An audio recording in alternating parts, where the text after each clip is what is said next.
Birden bire boşalan yağmur gibi yere düşüp sel olur da yıkar yine dineriz.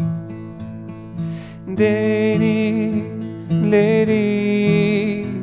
bulan nehirler gibi derinleri severiz de gökyüzünü özleriz.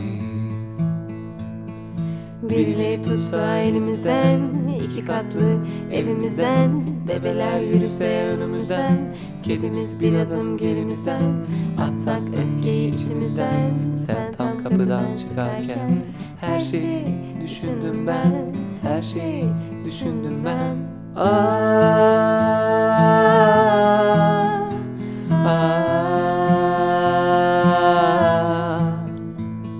Yere düşüp sel olur da yıkar yine dineriz.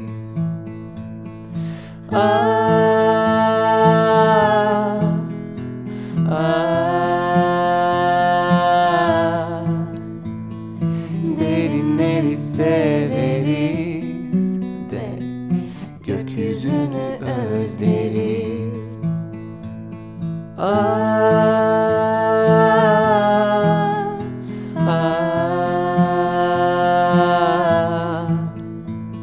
Yere düşüp sel olur da yıkar yine dineriz.